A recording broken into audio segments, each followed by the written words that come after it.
Hello everyone, welcome back to my YouTube channel. I am Chandni Sahu. Today I am going to start 10th chapter of science, that is reaching the age of adolescence from class 8th. In the previous chapter you have learnt about animal reproduce. पिछले chapter में हम लोगों ने पढ़ा है कि किस तरीके से एनिमल जो है वो रिप्रोड्यूस करते हैं. It is only after growing up to a certain age that human being and many other animal can reproduce. तो देखिए एक पर्टिकुलर एज के बाद ही कोई भी एनिमल या फिर ह्यूमन बींग जो है वो रिप्रोड्यूस करने के लिए कैपेबल होता है.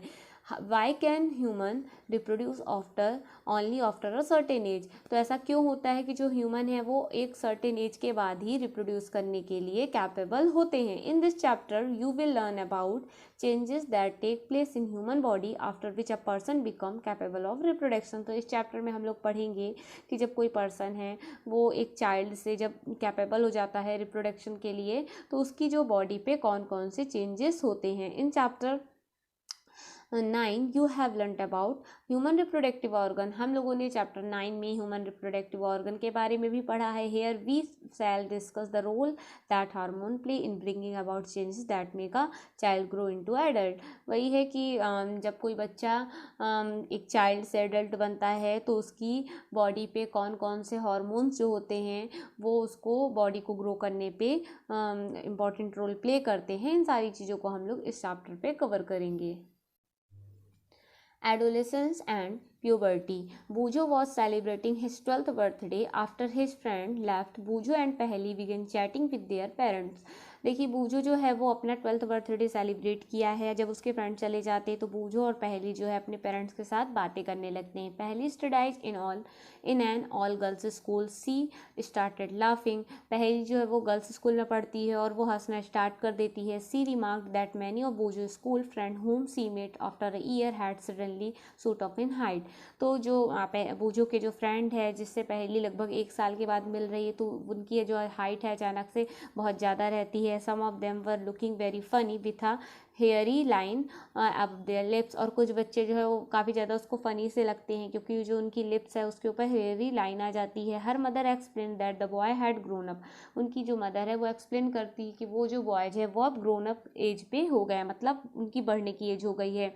Growth begin from the day one is born but upon crossing the age of 10 और 12 there is a sudden support in a growth which become a noticeable. तो देखिए ग्रोथ उसी टाइम से स्टार्ट हो जाती है जब कोई बच्चा पैदा होता है, लेकिन जो 10 और 11 ईयर की जो एज में है तो उसमें अचानक से बहुत सारे ऐसे चेंजेस आते हैं जो कि काफ़ी ज़्यादा नोटिसेबल होते हैं. The change taking place in a body are part of the growing up. तो ये जो चेंजेस होते हैं वो बॉडी के अलग अलग पार्टों पे होते हैं. दे are indicate that you are no longer a child but are on the way becoming an adult. तो ये इंडिकेट करता है कि अब जो बच्चा है वो बच्चा नहीं रहा है बल्कि वो एडल्ट बनने लायक हो गया है. Growing up is a natural process. The period of life when the body undergoes changes leading to reproductive maturity is called adolescence. तो जो growing up है वो एक natural process होती है. तो लाइफ का वो पीरियड जबकि बॉडी जो होती है वो रिप्रोडक्शन करने के लिए अच्छी तरीके से प्रिपेयर हो जाती है तो उस स्टेज को ही हम लोग एडोलेसेंस बोलते हैं. Adolescence begin around the age of 11 and last up to 18 और 19 year of as.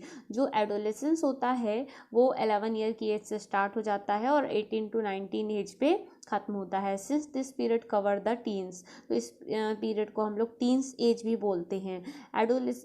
Adolescents are also called teenagers. इसको हम लोग टीनेजर भी बोलते हैं. In girls adolescence may begin a year और 2 अर्लियर दैन इन बॉयज. तो देखिए ये जो एडोलेसेंस पीरियड होता है वो गर्ल्स में 1 या 2 साल पहले ही स्टार्ट हो जाता है. Also the period of adolescence varies from person to person. और ये जो पीरियड है एडोलेसेंस का वो पर्सन टू पर्सन वेरी करता रहता है. The human body undergoes several change during adolescence. These change mark the onset of puberty. तो देखिए जो ह्यूमन बॉडी पे एडोलेसेंस के टाइम पे बहुत सारे जो चेंजेस होते हैं तो ये जो चेंजेस होते हैं इसको ही क्या बोलते हैं हम लोग प्यूबर्टी बोलते हैं. The most important change which mark puberty is that boys and girls become capable of reproduction. तो जो बहुत ज़्यादा इंपॉर्टेंट पार्ट होता है वो ये होता है कि जो बॉयज और गर्ल्स हैं वो अब रिप्रोडक्शन के लिए कैपेबल हो गए हैं.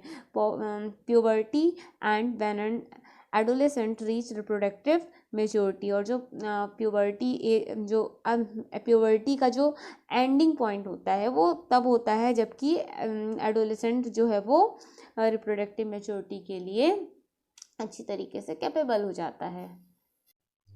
अब हम लोग देखेंगे next topic, changes at puberty, increases in height. अब हम लोग देखेंगे जब प्यूबर्टी हो जाती है उसमें चेंज होता है तो उसमें कौन कौन से बॉडी पे चेंजेस होते हैं। तो फर्स्ट होता है कि जो हाइट होती है वो बहुत ज़्यादा बढ़ने लगती है। The most conspicuous change during puberty is the sudden increase in height at the time the long bone, that is the bone of the arms and the leg, elongate and make a person tall। तो देखिए क्या होता है, अचानक से puberty के time पे height जो है वो इंक्रीज होने लगती है, और इस टाइम पे जो बोन्स है ना, आर्म्स की और लेग्स की, वो बहुत ज़्यादा लंबी होने लगती है, जिसकी वजह से कोई भी जो बच्चा है वो लंबा लगने लगता है। फिर हम लोग देखेंगे, Initially, girls grow faster than the boys, but by about 18 year of age, both reach their maximum height। तो देखिए क्या होता है, स्टार्टिंग पे जो गर्ल्स होती है ना वो ज़्यादा लंबी हो जाती हैं बॉयज़ के कंपेरिजन पे। मतलब जो गर्ल्स की हाइट है वो जल्दी बढ़ती है और बॉयज़ की जो हाइट होती है वो बाद में बढ़ती है, मतलब 18 ईयर तक बढ़ती रहती है।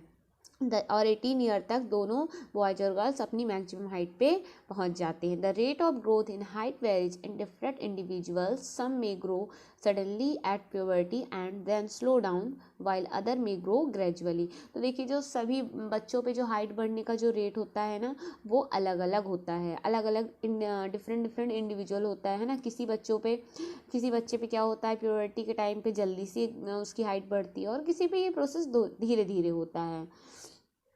तो हम लोगों ने देख लिया कि मतलब इसमें जो होता है वो हाइट सबसे पहले बढ़ती है। फिर इसके बाद देखिए क्या होता है, बॉडी में भी चेंज होते हैं, change in the body shape.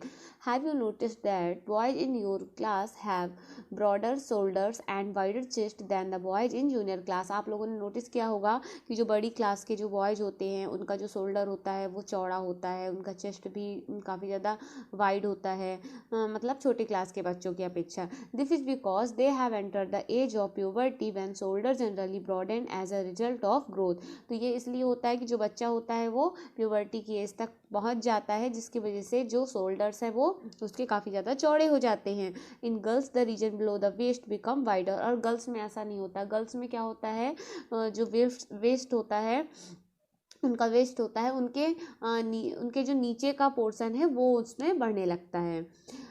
In boy the muscles of the body grow more prominently than in the girls. तो और बॉयज में क्या होता है, उनकी मसल्स भी बहुत जल्दी ग्रो करने लगती है गर्ल्स के कंपेरिजन में। These changes occurring in adolescent boys and the girls are different. और ये सभी जो चेंज होता है ये एडोलेसेंट की वजह से होता है, बॉयज और गर्ल्स में अलग अलग। अब देखिए इसमें नेक्स्ट है, वॉइस में चेंजेस होता है। Did you notice that some time the voice of the some of boys in your class cracks at puberty, the voice box and और the larynx begin to grow, voice develop large voice boxes. तो देखिए क्या होता है, इस as में voice में भी बहुत ज़्यादा चेंज होता है। जो बॉयज होते हैं उनमें वॉइस बॉक्स जो होता है वो बड़ा होता है, जिस वजह से जो लड़कों की वॉइस होती है वो भारी होती है। बल्कि लड़कियों में ऐसा नहीं होता है, लड़कियों की जो वॉइस होती है उनका पिच हाई होता है, बट उनकी वॉइस जो होती है वो पतली होती है। और लड़कों में वॉइस बॉक्स जो होता है वो बड़ा हो जाता है, जिसकी वजह से उनकी जो आवाज़ है वो ज़्यादा भारी हो जाती है। फिर नेक्स्ट हम लोग देखेंगे, अब देखिए इसमें और क्या चेंजेस होता है। Increase activity of sweat and the sebaceous gland. अब देखिए स्वेट और सेबेशियस ग्लैंड में भी इसमें इंक्रीज होता है। During puberty the secretion of sweat gland and sebaceous gland oil gland increases. तो देखिए प्यूबर्टी की एज में क्या होता है, इनमें जो स्वीट का सिक्रीशन होता है वो बहुत ज़्यादा नहीं होने लगता है, और इसके अलावा सेबेशियस ग्लैंड भी जो होती है यानी ऑयल ग्लैंड जो होती है वो इंक्रीज होने लगती है। Many people young people get essence and pimple on the face at this time. देखिए बहुत सारे बच्चों में आप लोगों ने देखा होगा पिंपल वगैरह हो जाते हैं, वो इसी कारण से होता है क्योंकि उनके फेस पे क्या होता है, जो ये जो सेबेशियस ग्लैंड है वो, जो ऑयल ग्लैंड है वो डेवलप हो जाती है। हम लोगों ने प्राइमरी सेक्सुअल कैरेक्टर के बारे में पढ़ लिया, अब हम लोग पढ़ेंगे सेकेंडरी सेक्सुअल कैरेक्टर के बारे में। You have learned in chapter 9 that testis and ovaries are the reproductive organ. हम लोगों ने चैप्टर 9 में पढ़ा है कि टेस्टिस और ओवरी जो होते हैं वो रिप्रोडक्टिव ऑर्गन होते हैं। They produce the gamete that is sperm and ओवा। और देखिए क्या होता है, टेस्टिस जो है वो स्पर्म प्रोड्यूस करता है और जो ओवरी होती है गर्ल्स में वो ओवा प्रोड्यूस करती है। In girls breast begin to develop at puberty. और देखिए जो गर्ल्स में क्या होता है, प्यूबर्टी की एज तक में जो उनकी ब्रेस्ट है वो भी डेवलप होना स्टार्ट हो जाती है। And boys begin to growth facial hair, मतलब लड़कों पे भी क्या होते हैं, फेस पे बाल हो जाते हैं, उनकी बियर्ड्स आ जाती है, दाढ़ी मूछे, ये सारे चेंजेस हो जाते हैं। As these features help to distinguish the male from the female they are called the secondary sexual character. तो ये जो फीचर है वो किसी भी लड़का और लड़की को अलग करने में हेल्प करता है और इसी को ही हम लोग बोलते हैं secondary sexual character. Boys also develop hair on their chest in both boys and girls. देखिए बॉयज में क्या होता है, चेस्ट में उनके हेयर डेवलप होने लगते हैं और बॉयज़ और गर्ल्स दोनों में जो उनकी अंडर आर्म्स होती हैं, थाइज वाला पोर्शन होता है, वहाँ पे हेयर वगैरह जो है वो डेवलप होना स्टार्ट हो जाते हैं। The changes which occur at adolescence are controlled by the hormones. तो देखिए जो चेंजेस होता है एडोलेसेंस के द्वारा, तो ये सब जो होता है वो हार्मोन्स के द्वारा कंट्रोल किया जाता है। Hormones are chemical substances, these are secretion from the endocrine gland और इंडोक्राइन सिस्टम। अब देखिए हार्मोन क्या होता है, हार्मोन जो होता है वो हमारी बॉडी में एक केमिकल सब्सटेंसेस होता है जो कि इंडोक्राइन ग्लैंड या फिर इंडोक्राइन सिस्टम से सिक्रीट होता है।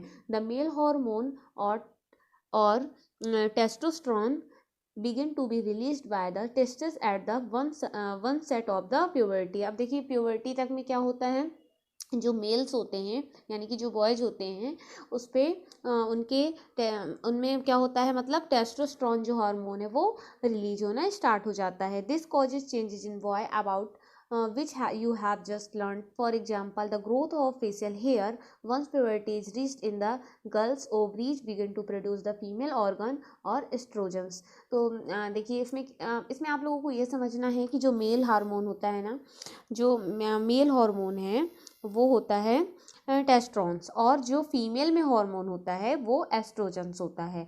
मतलब जब गर्ल्स में ओवरीज वगैरह बनना स्टार्ट हो जाती हैं तो वो सब जो होता है वो भी एक हार्मोन के कारण होता है और उस हार्मोन को बोला जाता है एस्ट्रोजन। और मेल्स में जो टेस्टोस्टेरोन वगैरह जो है वो डेवलप होना स्टार्ट हो जाता है तो वो होता है किससे, मेल हार्मोन के कारण। तो इसमें आपको ये समझना है। फिर इसमें है वही कि जो the production of these hormone is under the control of the another hormone secreted from N endocrine gland called the pituitary gland. तो जो ये हार्मोन्स का प्रोडक्शन है वो भी क्या होता है, कंट्रोल किया जाता है। जिस ग्लैंड से कंट्रोल किया जाता है उसको बोला जाता है पिट्यूटरी ग्लैंड। नेक्स्ट है role of hormone in initiated reproductive function.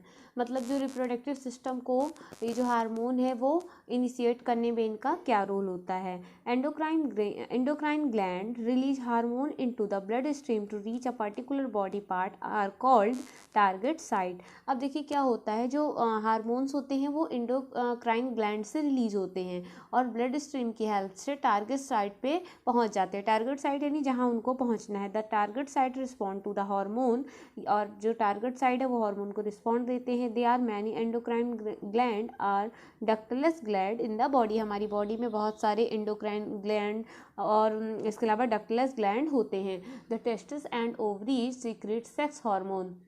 और जो टेस्टिस होते हैं और ओवरी जो होती हैं वो सेक्स हार्मोन को सीक्रेट करती हैं। You have just learn that these hormone are responsible for the male and female secondary sexual character. और इसके अलावा जो मेल और फीमेल की बॉडी पे जो सेकेंडरी सेक्सुअल कैरेक्टर आते हैं ये हार्मोन की वजह से ही आते हैं, इसके लिए हार्मोन्स ही रिस्पॉन्सिबल होते हैं। Further, the sex hormone are under the control of hormone from the pituitary gland. The pituitary secrete many hormone, one of which make ova mature in the ovaries and sperm form in the testes. तो ये भी जो hormone का जो जितना भी control होता है वो सब पिट्यूटरी ग्लैंड से होता है, और जो पिट्यूटरी ग्लैंड होती है वो बहुत सारे हार्मोन को सिक्रीट करती है, जिसमें से एक जो है वो ओवा को मैच्योर होने के लिए, मतलब जब ओवरी और स्पर्म जो होती है, टेस्टिस से स्पर्म और ओवरी से ओवा को मैच्योर होने के लिए रिस्पॉन्सिबल होता है। तो हम लोगों ने इस वीडियो के फर्स्ट पार्ट पे इतनी चीज़ें देख ली हैं। अब हम लोग इस चैप्टर के जो आगे का पार्ट है वो हम लोग नेक्स्ट वीडियो पे देखेंगे। Okay, thank you so much.